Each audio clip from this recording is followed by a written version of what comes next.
الحمد لله نحمده ونستعينه ونستغفره ونؤمن به ونتوكل عليه ونعوذ بالله من شرور أنفسنا ومن سيئات أعمالنا من يهده الله فلا مضل له ومن يضلله فلا هادي له ونشهد أن لا إله إلا الله وحده لا شريك له ونشهد أن سيدنا وسندنا وحبيب ربنا وطبيب قلوبنا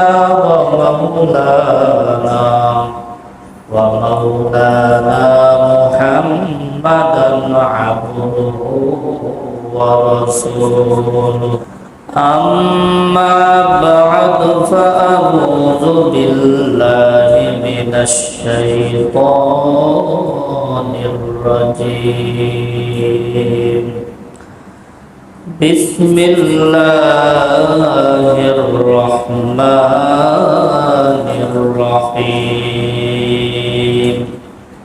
وإنك لعلى خلق عظيم وقال رسول الله صلى الله عليه وسلم إنما بعثت لأتمم مكارم الأخلاق أو كما قال النبي عليه الصلاة والسلام محترم حاضرین সরকার দো আলম মুহাম্মদুর রাসূলুল্লাহ সাল্লাল্লাহু আলাইহি ওয়াসাল্লামের জীবনীকে আমরা দুই ভাগে বিভক্ত করতে পারি। একটা হইল নবুয়তি পূর্ব জীবন, আরেকটা হইল নবুয়তি জীবন। নবুয়তি জীবন আমার দুই ভাগে বিভক্ত, মক্কি মাদানী।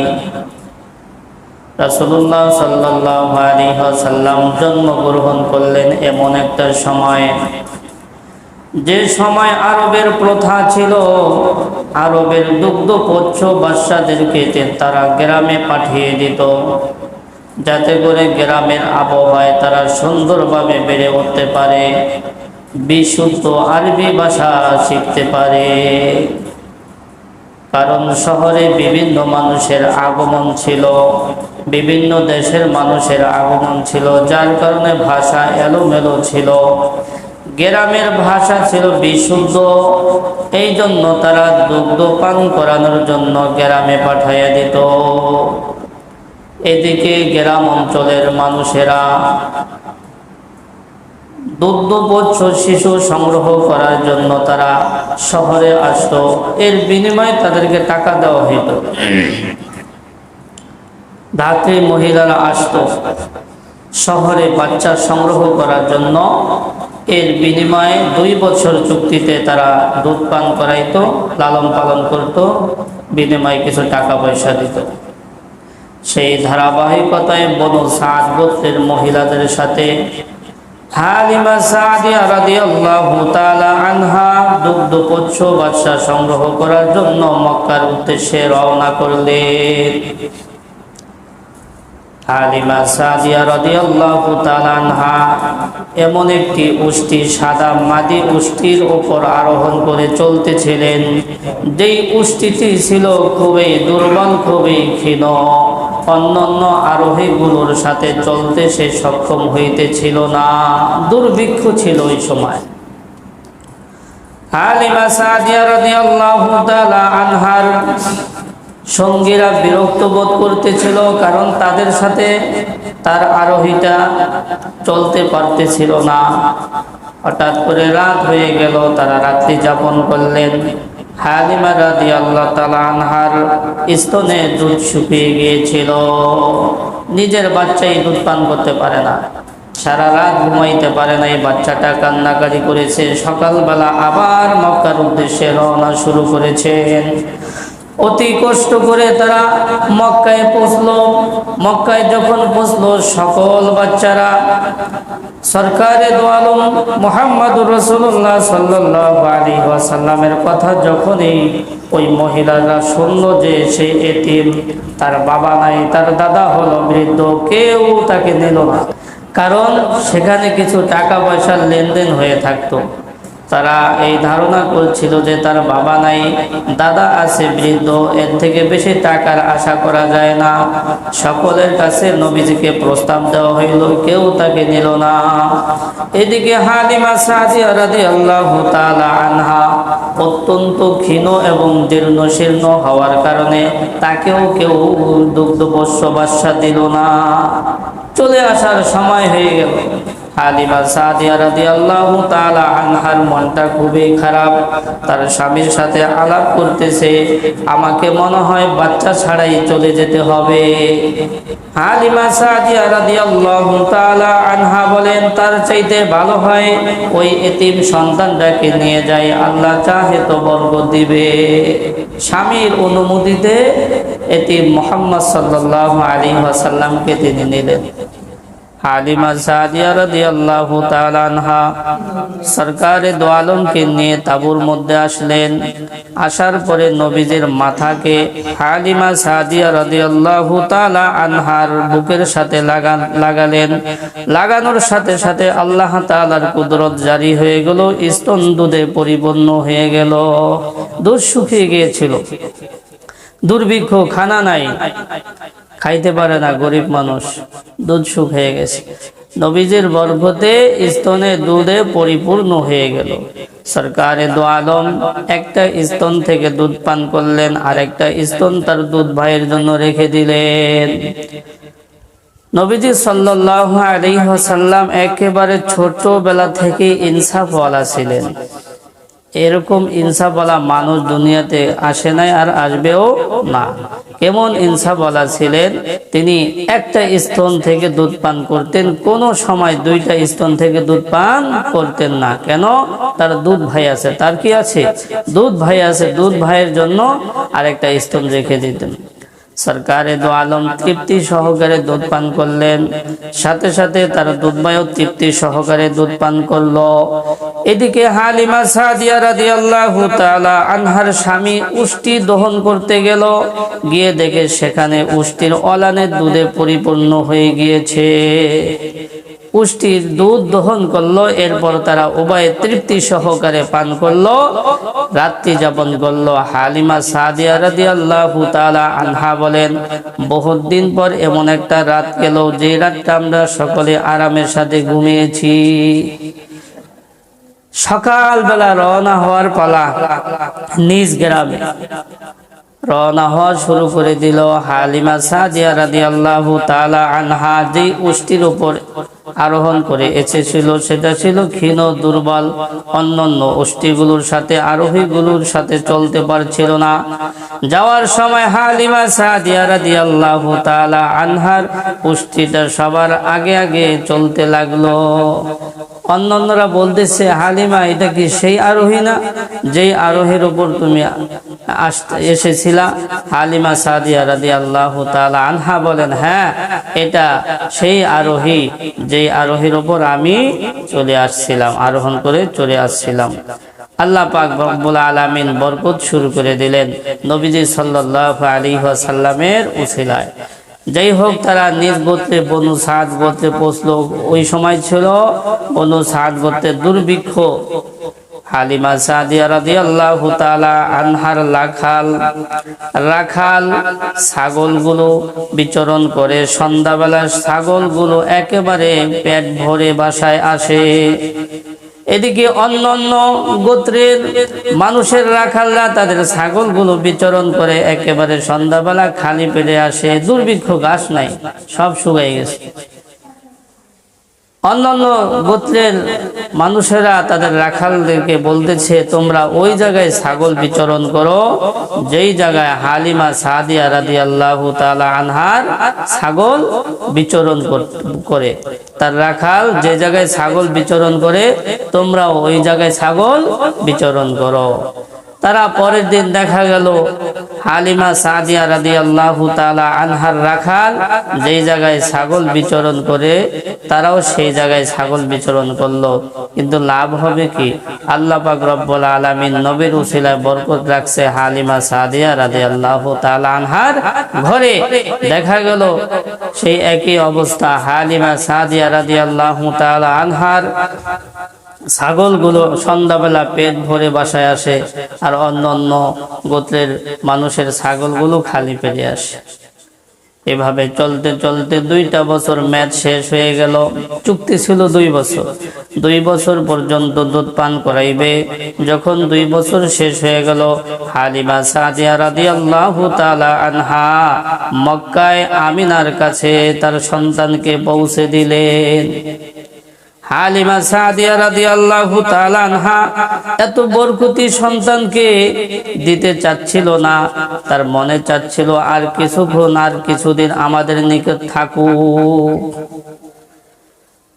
এইদিকে যখন মক্কায় গেল, ওই সময় মক্কায় মহামারী শুরু হয়েছে। হালিমা সাদিয়া রাদিয়াল্লাহু তাআলা আনহা সুযোগ পেলেন যে এই সুযোগে বলতে হবে।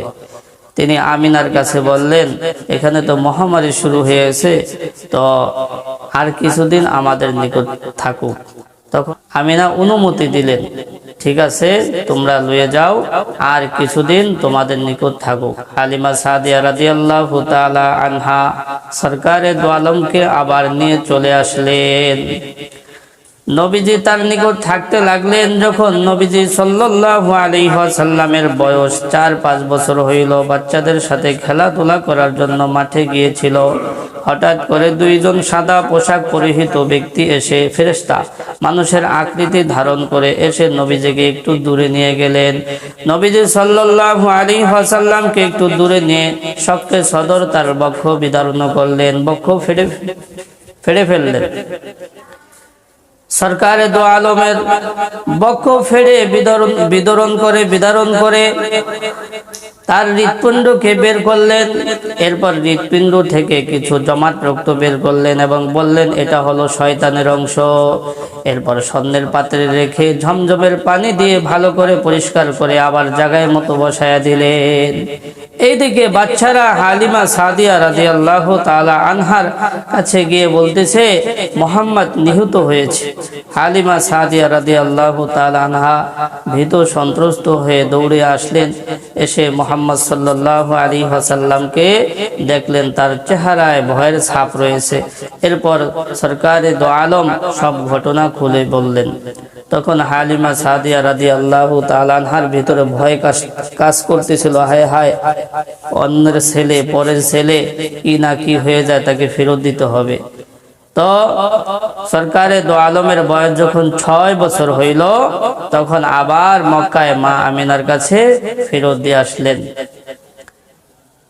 আমিনা মুহাম্মদ সাল্লাল্লাহু আলাইহি ওয়াসাল্লামকে পেয়ে এতটাই খুশি হলেন যে এতটা খুশি হলেন, তিনি নিয়ত করলেন তার স্বামীর কবর জিয়ারত করতে যাবেন সন্তানকে নিয়ে।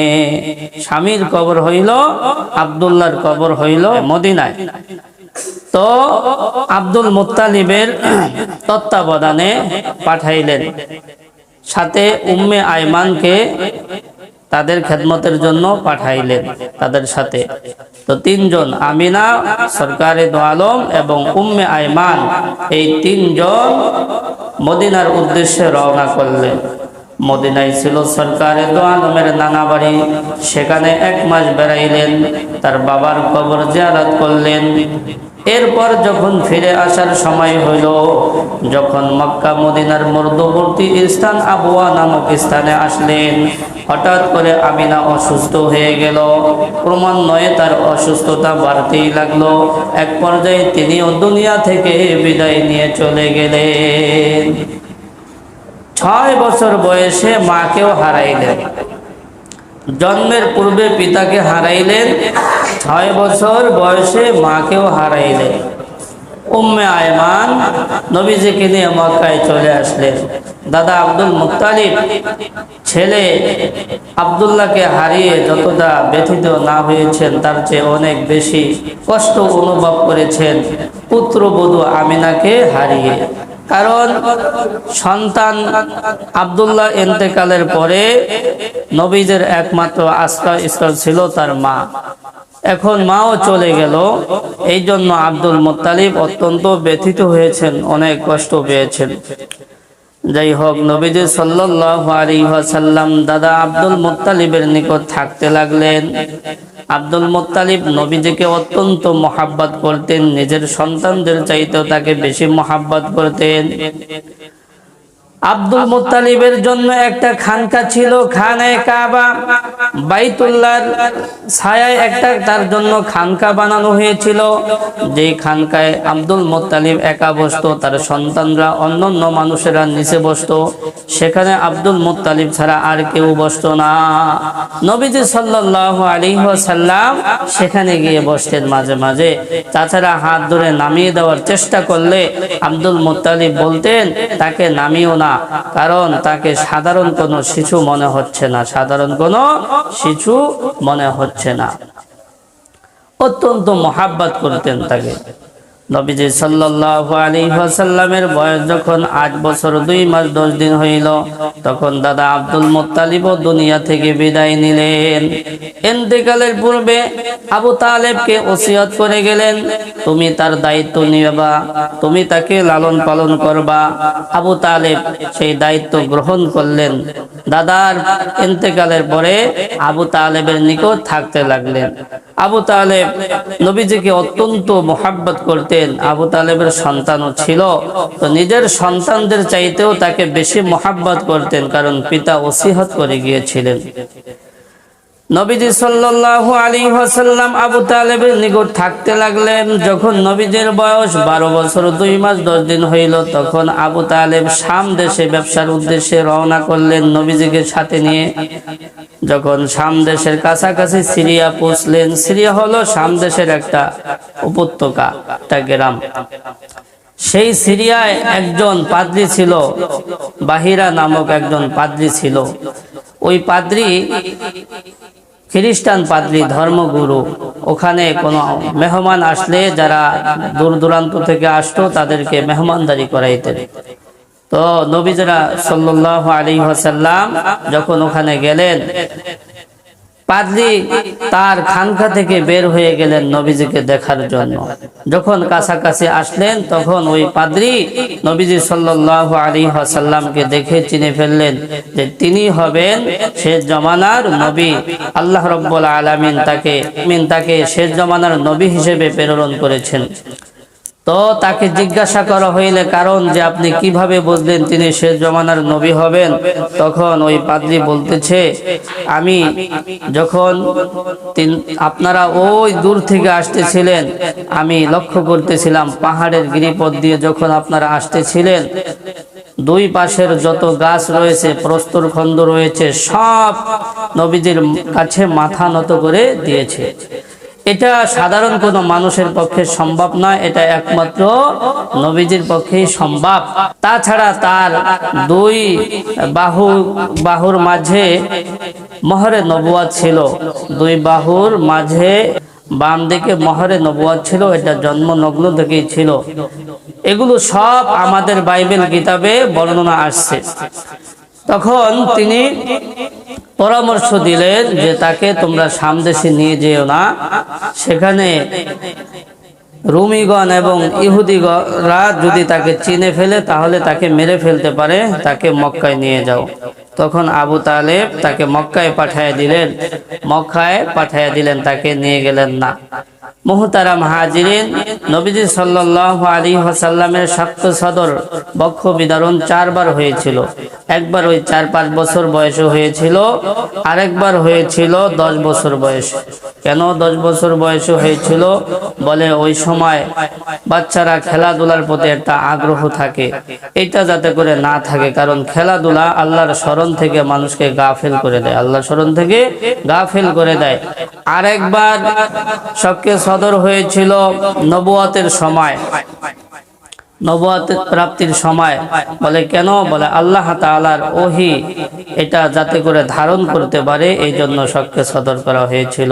আরেকবার হয়েছিল মেরাজের রজনীতে। কেন ওই সময় করা হয়েছিল? বলে ফেরেশতার জগৎ, উর্দু জগৎ এবং আল্লাহ তাআলার সাথে কথোপকথন এই সবগুলো যাতে করে বহন করতে পারে এই জন্য শক্কে সদর করা হয়েছিল। যাই হোক, নবীজি সাল্লাল্লাহু আলাইহি ওয়াসাল্লামকে মক্কায় পাঠিয়ে দেওয়া হইল। নবীজি সাল্লাল্লাহু আলাইহি ওয়াসাল্লাম জীবনে কি কি কর্ম করছেন, কাজ করছেন? ছাগলই বেশি বিচরণ করছেন, ব্যবসা বাণিজ্য করছেন। টাকার বিনিময়ে মক্কার অনেক মানুষেরাই ছাগল বিচরণ করতেন এবং মানুষের সাথে ব্যবসা বাণিজ্য করতেন। যখন নবীজির বয়স 25 বছর হয়ে গেল, তখন খাদিজা রাদিয়াল্লাহু তাআলা আনহা নবীজির আমানতদারিতা, সত্যবাদিতা, বিশ্বস্ততা যখন জানতে পারলেন, তখন তার ব্যবসার মাল নিয়ে নবীজিকে শাম দেশে পাঠানোর জন্য সে ইচ্ছা পোষণ করলেন। নবীজিকে প্রস্তাব দিলে নবীজি রাজি হইলেন, নবীজিকে দ্বিগুণ লাভ দিবেন, নবীজিকে দ্বিগুণ লাভ দিবেন। সেখানে খাদেম হিসেবে মাইসারাকে সাথে দিয়ে দিল। তো সেখান থেকে ব্যবসা করে আসতেন নবীজি, বিপুল পরিমাণ লাভবান হইলেন এবং শর্ত মোতাবেক নবীজিকে দ্বিগুণ লাভ দিলেন।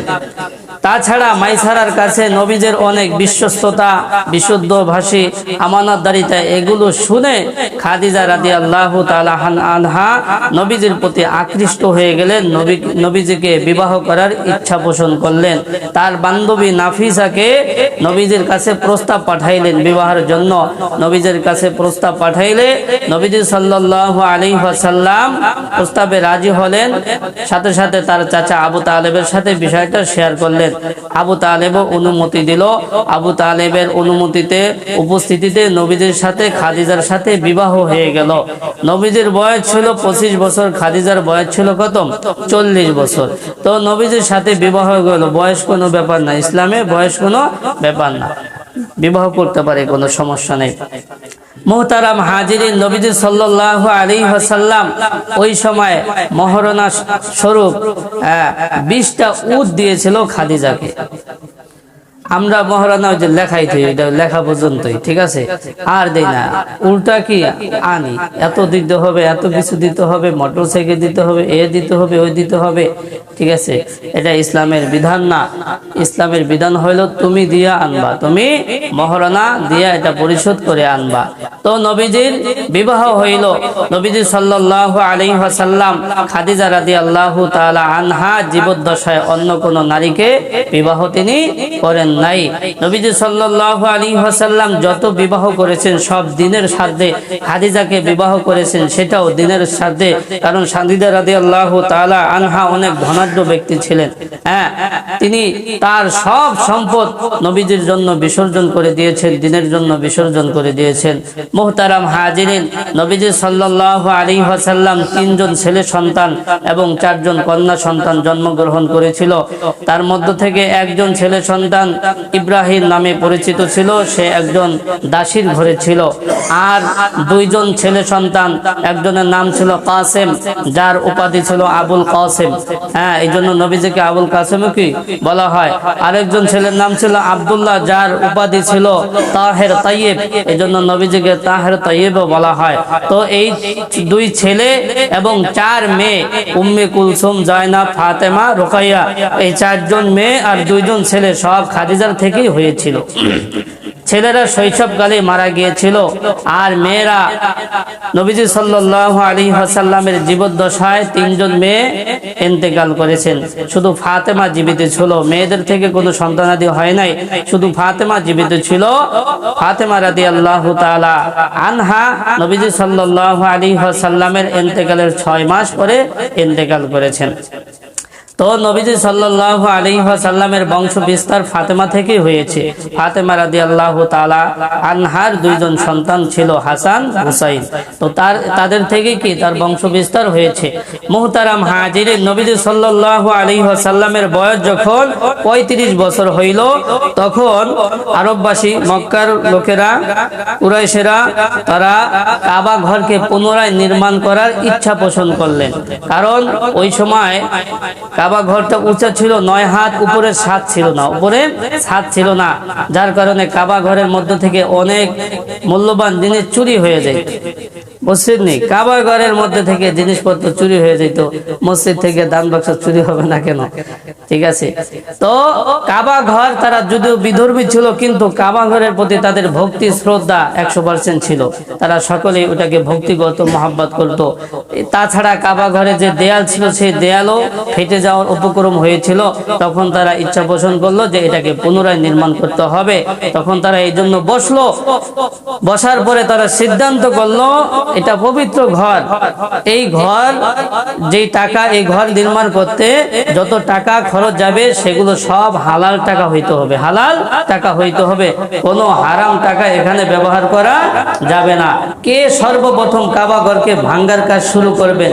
তারা হয়তো এই চিন্তা ভাবনা করতেছিলেন যে কাবা ঘর ভাঙ্গা শুরু করলে হয়তো আল্লাহ তাআলার পক্ষ থেকে বিপদ এসে পড়বে। এই জন্য কেউ সাহস করতেছিল না।